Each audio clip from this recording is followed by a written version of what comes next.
Hi ಸ್ನೇಹಿತರೆ, 2026ರಲ್ಲಿ ಈ 5 ರಾಶಿಗಳ ಹಣೆಬರಹ ಬದಲಿಸಲಿದೆ ಲಕ್ಷ್ಮೀನಾರಾಯಣ ಯೋಗ. ಹೌದು ಸ್ನೇಹಿತರೆ, ನೀವು ನೋಡ್ತಾ ಇರೋದು ಕೇಳ್ತಾ ಇರೋದು ನಿಜ. 2026 ಅಂದರೆ ಇನ್ನೇನು ಮುಗಿತಾ ಬಂತು. ಈಗ ನಾನು ತಿಳಿಸುವಂತಹ ಈ 5 ರಾಶಿಗಳಿಗೆ ಲಕ್ಷ್ಮೀನಾರಾಯಣ ಯೋಗ. ನೀವು ಅಂದುಕೊಂಡಂತಹ ಕೆಲಸಗಳನ್ನು ಸಾಧಿಸುವ ಸುದಿನ ಹತ್ತಿರದಲ್ಲಿದೆ. ಹಾಗಾದರೆ ಆ ರಾಶಿಗಳು ಯಾವುದು ಎನ್ನುವ ಕುತೂಹಲ ನಿಮಗೆ ಮೂಡುತ್ತಿದ್ದರೆ ಈ ವಿಡಿಯೋವನ್ನು ಎಲ್ಲೂ ಕೂಡ ಸ್ಕಿಪ್ ಮಾಡದಾಗಿ ಕೊನೆವರೆಗೂ ನೋಡಿ. ಹಾಗೆ ನಿಮ್ಮ ರಾಶಿ ಯಾವುದು ಎನ್ನುವುದನ್ನು ದಯವಿಟ್ಟು ಕಮೆಂಟ್ನಲ್ಲಿ ತಿಳಿಸಿ. ಬನ್ನಿ, ಮೊದಲ ರಾಶಿ ಮೀನರಾಶಿ. ಮೀನರಾಶಿಯ 8ನೇ ಮನೆಯಲ್ಲಿ ಲಕ್ಷ್ಮೀನಾರಾಯಣ ಯೋಗ ರೂಪುಗೊಳ್ಳುತ್ತದೆ. ಈ ಮೀನರಾಶಿಯಲ್ಲಿ ಜನಿಸಿದ ಜನರು ಎಲ್ಲ ಕ್ಷೇತ್ರಗಳಲ್ಲಿ ಮಿಂಚುವ ಅವಕಾಶಗಳನ್ನು ಪಡೆಯುತ್ತಾರೆ. ವ್ಯಾಪಾರ, ವ್ಯವಹಾರ, ಉದ್ಯಮದಲ್ಲಿ ಭರ್ಜರಿ ಲಾಭವಿದೆ.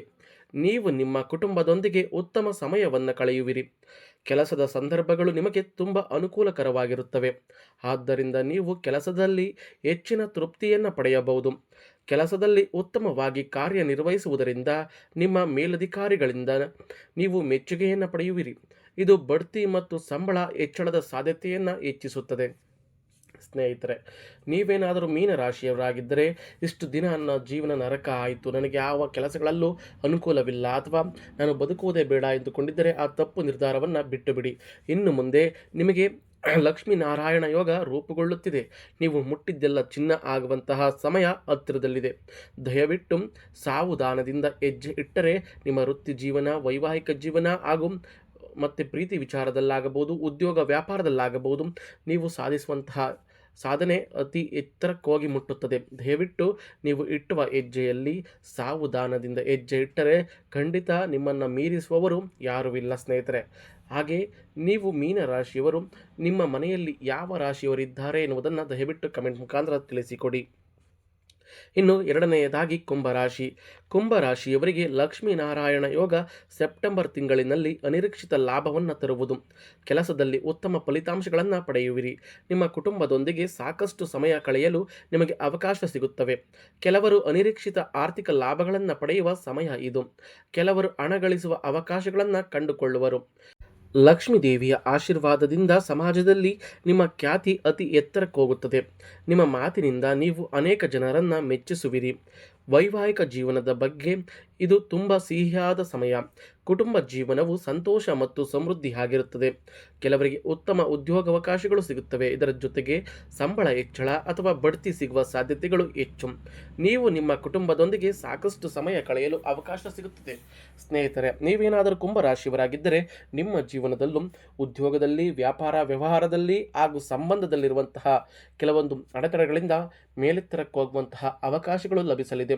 ಸೆಪ್ಟೆಂಬರ್ ತಿಂಗಳಿಂದ ಅನಿರೀಕ್ಷಿತ ಧನಲಾಭವನ್ನು ನೀವು ಕಾಣಬಹುದು. ನಾನು ಮನೆಯಲ್ಲಿ ಕೂತರೆ ಮಾತ್ರ ಧನಲಾಭ ಅಂತ ಹೇಳ್ತಿಲ್ಲ. ಕಷ್ಟಪಟ್ಟು ದುಡಿದರೆ ಖಂಡಿತವಾಗಿ ಎಲ್ಲದಕ್ಕಿಂತ ಮೇಲಕ್ಕೆ ಹೋಗುವಂತಹ ಅವಕಾಶ ಲಭಿಸುವುದು. ಎಷ್ಟೋ ಜನ ಕಮೆಂಟ್ ಹಾಕ್ತಾರೆ, ಸುಮ್ಮನೆ ಮಲ್ಕೂತ್ರೆ ಸಾಲ್ತಿರುತ್ತಾ, ಮಲ್ಕೂತ್ರೆ ವ್ಯಾಪಾರ ಆಗುತ್ತಾ? ದಯವಿಟ್ಟು ನಾನು ಆ ಥರ ಹೇಳ್ತಲೇ ಇಲ್ಲ. ನಾವು ಮಾಡುವ ಫಲಾನುಫಲಗಳನ್ನು ನಾವು ಮಾಡಿ ಬೇರೆ ಕೆಲಸಗಳನ್ನು ಮಾಡದೆ ಒಳ್ಳೆ ರೀತಿಯಲ್ಲಿ ನಡೆದರೆ ನಮಗೆ ದೇವರು ಒಳ್ಳೆಯ ದಾರಿಯನ್ನು ಕೊಡುತ್ತಾನೆ. ಅರ್ಥವಾಯಿತಾ? ಇನ್ನು ವೃಶ್ಚಿಕ ರಾಶಿ. ವೃಶ್ಚಿಕ ರಾಶಿಯವರಿಗೆ ಭರ್ಜರಿ ಲಾಭ ಬರುವ ಅದೃಷ್ಟದ ಸಮಯ ದೂರವಿಲ್ಲ. ವೃಶ್ಚಿಕ ರಾಶಿಯ 12ನೇ ಮನೆಯಲ್ಲಿ ಲಕ್ಷ್ಮೀನಾರಾಯಣ ರಾಜಯೋಗ ರೂಪುಗೊಳ್ಳುವುದು. ಹೀಗಾಗಿ ನೀವು ಎಲ್ಲ ಕ್ಷೇತ್ರಗಳಲ್ಲಿ ಯಶಸ್ಸು ಮತ್ತು ಪ್ರಗತಿಯನ್ನು ಸಾಧಿಸುವಿರಿ. ದೀರ್ಘಕಾಲದಿಂದ ಅಪೂರ್ಣಗೊಳ್ಳದ ಕೆಲಸಗಳು ಈ ತಿಂಗಳು ಪೂರ್ಣಗೊಳ್ಳುತ್ತವೆ. ಕುಟುಂಬದಲ್ಲಿಯೂ ಸಂತೋಷದ ವಾತಾವರಣ ನೆಲೆಸುವುದು. ನೀವು ನಿಮ್ಮ ಕುಟುಂಬದೊಂದಿಗೆ ಸಂತೋಷದ ಸಮಯವನ್ನು ಆನಂದಿಸುವಿರಿ. ಅನಿರೀಕ್ಷಿತ ಆರ್ಥಿಕ ಅದೃಷ್ಟ ನಿಮ್ಮನ್ನು ಹಿಂಬಾಲಿಸಲಿದೆ. ಇದು ಆರ್ಥಿಕ ಪರಿಸ್ಥಿತಿಯನ್ನು ಸುಧಾರಿಸುವ ಸಮಯ. ವಾಹನ ಅಥವಾ ಇತರ ಆಸ್ತಿಯನ್ನು ಖರೀದಿಸುವ ಅವಕಾಶಗಳು ಸಿಗಬಹುದು. ಮಕ್ಕಳಿಂದ ಕೆಲವು ಒಳ್ಳೆಯ ಸುದ್ದಿಗಳು ಬರಲಿವೆ. ಇದು ಆರೋಗ್ಯಕ್ಕೆ ಅನುಕೂಲಕರ ಸಮಯ. ವೈವಾಹಿಕ ಜೀವನ ಸಂತೋಷವಾಗಿರುತ್ತದೆ. ಇದು ಸಾಮಾನ್ಯವಾಗಿ ಜೀವನದಲ್ಲಿ ಬಹಳ ಸಂತೋಷದ ಅವಧಿಯಾಗಿರುತ್ತದೆ. ಸ್ನೇಹಿತರೆ, ನೀವೇನಾದರೂ ವೃಶ್ಚಿಕ ರಾಶಿಯವರಾಗಿದ್ದರೆ ನೀವು ಕೂಡ ನನ್ನ ಜೀವನದಲ್ಲಿ ಅಂದುಕೊಂಡಂಥ ಕೆಲಸಗಳು ಏನೂ ಆಗುತ್ತಿಲ್ಲ, ವ್ಯಾಪಾರ ವ್ಯವಹಾರ ಅಥವಾ ಮಕ್ಕಳು ಹೇಳಿದ ಮಾತುಗಳನ್ನು ಕೇಳದೆ ನಮ್ಮನ್ನು ಸತಾಯಿಸಿ ಜೀವನವೇ ಬೇಡ ಎನ್ನುವ ಮಟ್ಟಕ್ಕೆ ಬಂದಾಗಿದೆ ಎನ್ನುವಂಥವರಿಗೆ ಇನ್ನು ಮುಂದೆ ನಿಮ್ಮ ಕಾಲ ಹತ್ತಿರದಲ್ಲಿದೆ. ನೀವು ಅಂದುಕೊಂಡ ಹಾಗೆ ಜೀವನವನ್ನು ನೀವು ಸಾಗಿಸುತ್ತೀರಾ. ಅದೃಷ್ಟದ ಸಮಯ ದೂರವಿಲ್ಲ. ಒಳ್ಳೆಯ ಧನಲಾಭ, ಉದ್ಯೋಗದಲ್ಲಿ ಪ್ರಗತಿ, ವ್ಯವಹಾರದಲ್ಲಿ ಪ್ರಗತಿ, ವೃತ್ತಿ ಜೀವನದಲ್ಲಿ, ವೈವಾಹಿಕ ಜೀವನದಲ್ಲಿ ಎಲ್ಲ ಕ್ಷೇತ್ರದಲ್ಲೂ ಕೂಡ ಮೇಲುಗೈ ನಿಮ್ಮದಾಗಿರುತ್ತದೆ. ಇನ್ನು ತುಲಾ ರಾಶಿಯವರಿಗೆ ಲಕ್ಷ್ಮೀನಾರಾಯಣ ಯೋಗದಿಂದಾಗಿ ಶುಭ ಸಮಯ ಶುರುವಾಗಲಿದೆ. ಅದೃಷ್ಟದ ಸಂಪೂರ್ಣ ಬೆಂಬಲದೊಂದಿಗೆ ದೀರ್ಘಕಾಲದ ಆಸೆಗಳು ಈಡೇರುತ್ತವೆ. ಉನ್ನತ ಶಿಕ್ಷಣವನ್ನು ಪಡೆಯುವ ಬಯಕೆ ಈಡೇರುವುದು. ಸ್ಪರ್ಧಾತ್ಮಕ ಪರೀಕ್ಷೆಗಳಿಗೆ ತಯಾರಿ ನಡೆಸುವವರು ಉತ್ತಮ ಯಶಸ್ಸನ್ನು ಸಾಧಿಸುವರು. ಹೊಸ ವರ್ಷದಲ್ಲಿ ಕುಟುಂಬ ಸದಸ್ಯರೊಂದಿಗಿನ ಸಂಬಂಧಗಳು ಸಂತೋಷವಾಗಿರುತ್ತವೆ.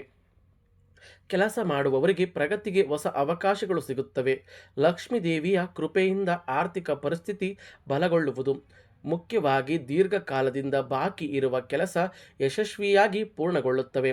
ನೀವು ಹೊಸ ವ್ಯವಹಾರವನ್ನು ಪ್ರಾರಂಭಿಸಲು ಬಯಸಿದರೆ ಈ ಅವಧಿಯಲ್ಲಿ ನೀವು ಅದನ್ನು ಪ್ರಾರಂಭಿಸಿದರೆ ನೀವು ಉತ್ತಮ ಫಲಿತಾಂಶಗಳನ್ನು ಪಡೆಯಬಹುದು.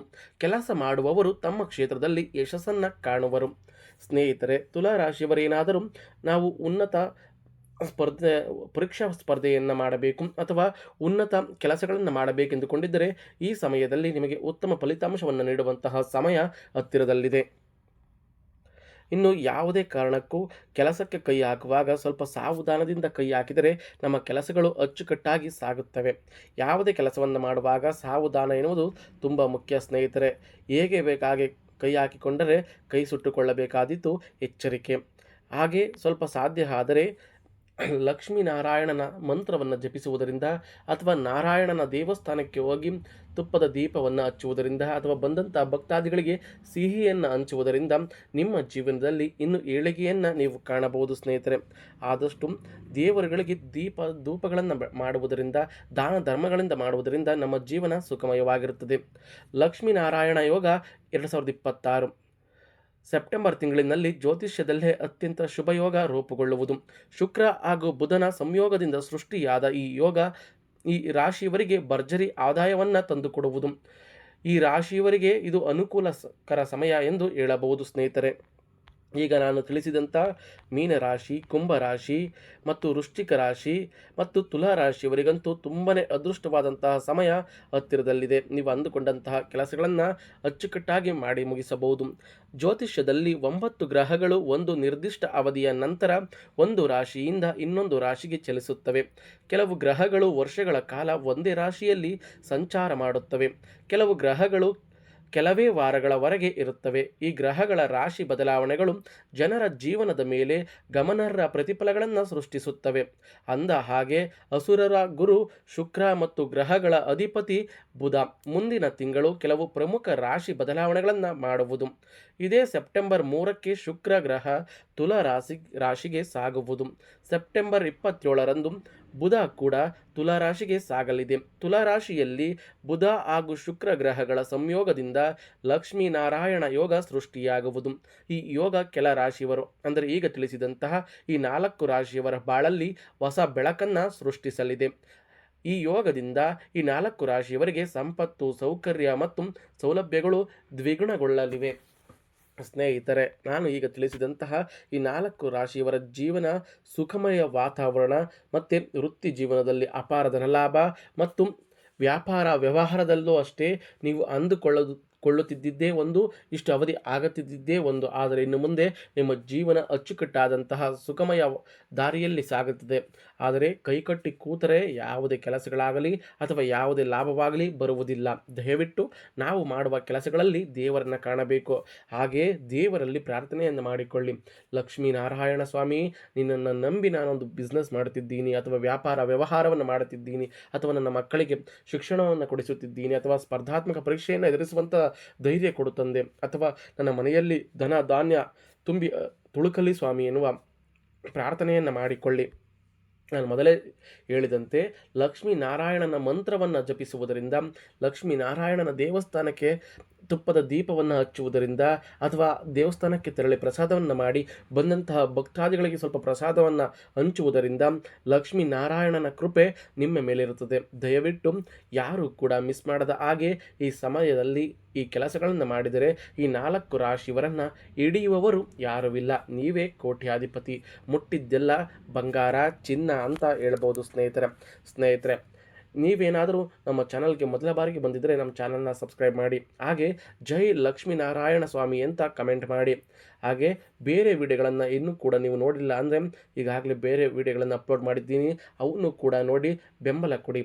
ಧನ್ಯವಾದಗಳು ಸ್ನೇಹಿತರೆ.